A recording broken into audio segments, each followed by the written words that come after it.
यह video science class 9 chapter 1 का part 8 है और हम लोग पढ़ रहे थे स्टेट्स ऑफ मैटर। अब हम लोग अपने नेक्स्ट टॉपिक की ओर बढ़ेंगे और अब हम लोग पढ़ने वाले हैं can matter change it's state. क्या मैटर अपने स्टेट को चेंज कर सकता है? हम लोगों ने मैटर के 3 स्टेट्स को पढ़े हैं, सॉलिड, लिक्विड और गैस। तो अब हम देखने वाले हैं कि क्या मैटर एक स्टेट से दूसरे स्टेट में जा सकता है क्या। तो चलिए हम लोग देखते हैं। We all know from our observation that water can exist in 3 states of matter, जो मैंने आपको शुरू से ही बताया है, सॉलिड के रूप में, लिक्विड के रूप में और गैस के रूप में। सॉलिड के रूप में आइस होता है, लिक्विड के रूप में वह वाटर होगा और गैस के रूप में वह वाटर वेपर होगा। और ये तीनों चीज पार्टिकल से मिलके बने होते हैं और वह पार्टिकल क्या है? H2O।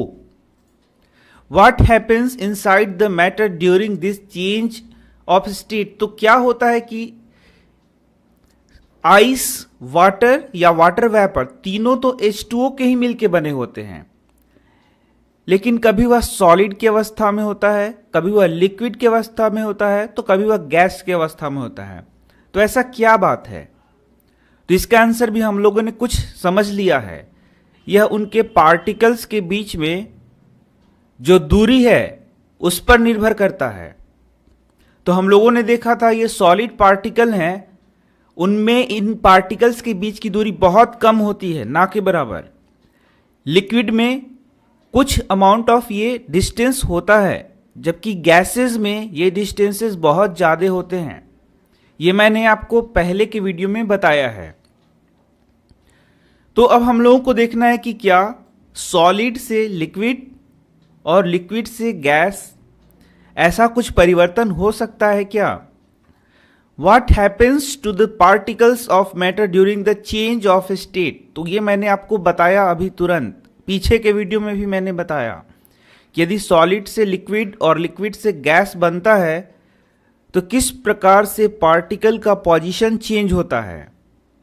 How does this change of state take place?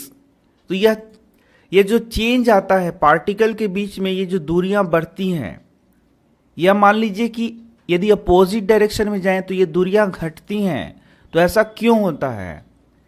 We need answers to this question, isn't it? तो इन सारे चीज़ों का आंसर हम लोगों को अभी मिलने वाला है। तो आइए अब हम देखते हैं कि ये स्टेट चेंज, एक स्टेट से दूसरे स्टेट में जब ये पदार्थ जाता है तो उसमें क्या टेम्परेचर का भी कोई अफेक्ट होता है? तो यही आपका आ गया पहला point, effect of temperature, effect of change of temperature. इसे ही हम लोग पढ़ने वाले हैं। इसके लिए एक्टिविटी किया गया है 1.12, take about 150 gram of ice. आपको 150 ग्राम ऑफ आइस लेना एक बीकर में, and suspend a laboratory thermometer so that its bulb is in contact with the ice. तो आप देख सकते हैं यह व्यवस्था यहां लगाया गया है। यहां देख सकते हैं बीकर है, उसमें आइस लिया गया है, थर्मोमीटर को डाला गया है, स्टरर रखा गया है, नीचे से हीट करने का भी व्यवस्था किया गया है। इस फिगर में आइस से वाटर को बनता हुआ दिखाया गया है, जबकि एक और फिगर नीचे की ओर है जिसमें वाटर को वाटर वेपर में चेंज करता हुआ दिखाया गया है। आप देख सकते हैं यहां वाटर को वाटर वेपर में, यहां देख सकते हैं वाटर है और वाटर को वाटर वेपर में बदलता हुआ यहां दिखाया गया इस प्रयोग में। तो आइए देखते हैं इस एक्टिविटी में क्या क्या किया गया है। Start heating the beaker on a low flame. Beaker को धीरे धीरे क्या करना है? गर्म करना है। Note the temperature when the ice starts melting. जब आइस मेल्ट करना शुरू हो जाता है उसका टेम्परेचर को आपको लिखना है, जिसे नीचे भी बताया गया है। Note the temperature when all the ice has converted into water. आपको वह टेम्परेचर नोट करना है जहां पर आप देखें कि जितना भी आइस है वह वाटर में कन्वर्ट हो चुका है। Record your observations for this conversion of solid to liquid state. Now put a glass rod in the beaker and heat while stirring till the water start boiling। और दूसरे प्रयोग में आपको एक स्टरर लेना है, एक रॉड लेना है और उस वाटर को हिलाना है और तब तक गर्म करना है जब तक कि वाटर बॉयल होना शुरू ना हो जाए। Keep a careful eye on the thermometer reading till most of the water has vaporised. Record your observations for the conversion of water in the liquid state to the gases state. इसको भी आपको record करना है। तो यह जब आप प्रयोग करेंगे तो आपको बहुत सारे ऑब्जर्वेशन मिलेंगे। उनमें से बहुत सारे ऑब्जर्वेशन को नीचे दिखाया भी गया है और इन ऑब्जर्वेशन में आप पाएंगे और ऐसा क्यों होता है वह भी यहां बताया गया है। तो चलिए हम लोग देखते हैं। On increasing the temperature of solids the kinetic energy of the particle increases.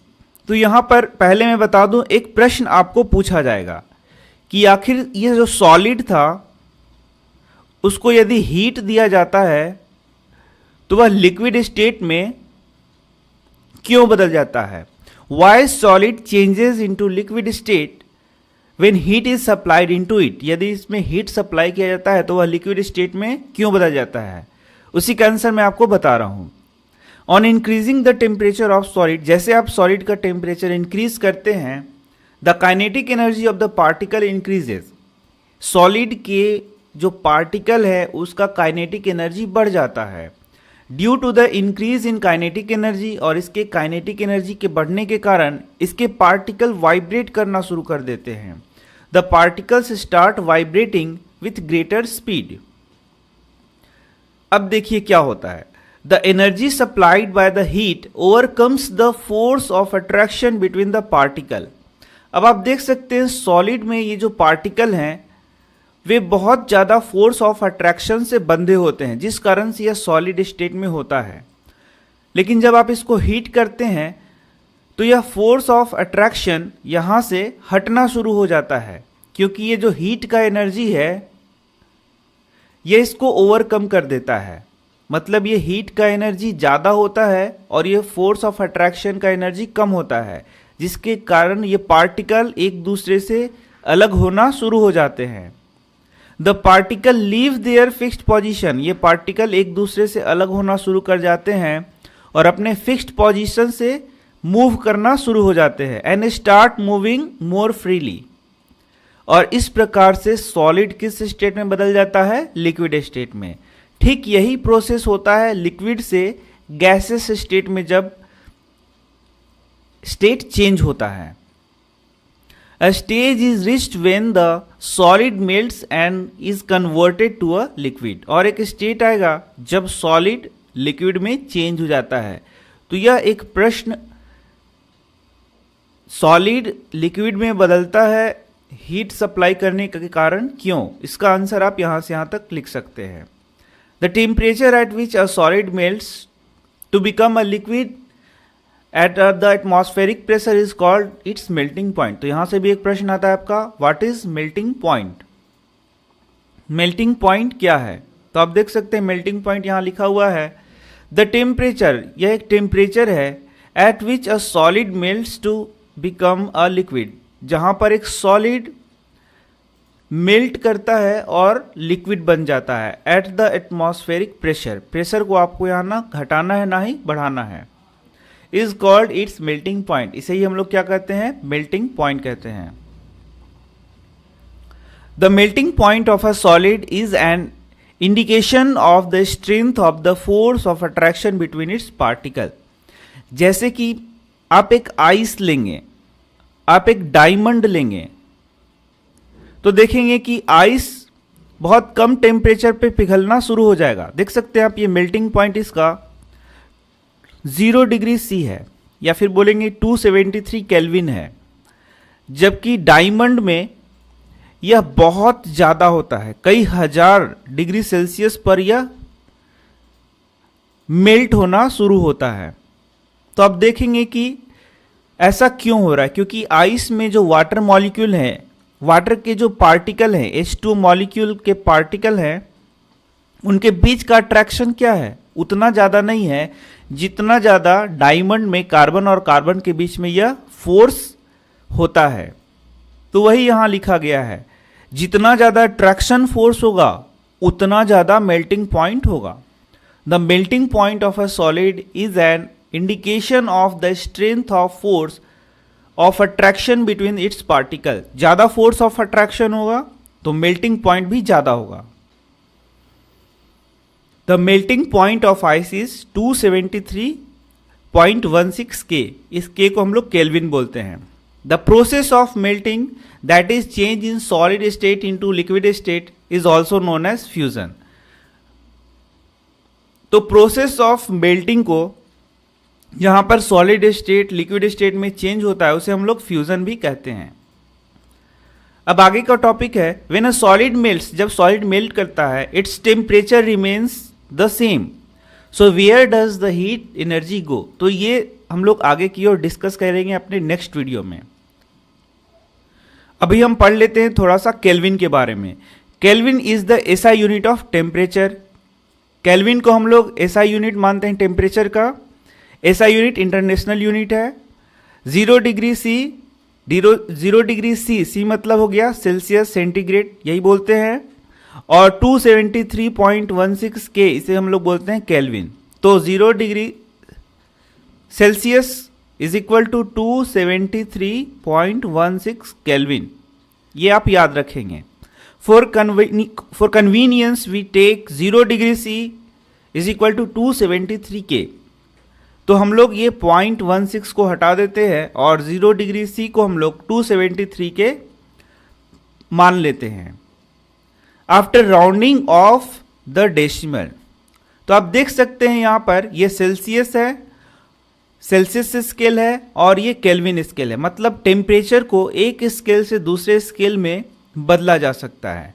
और यहां पर एक फॉर्मूला बताया जाता है, उसे मैं आपको बताता हूं, आप याद कर सकते हैं Kc273।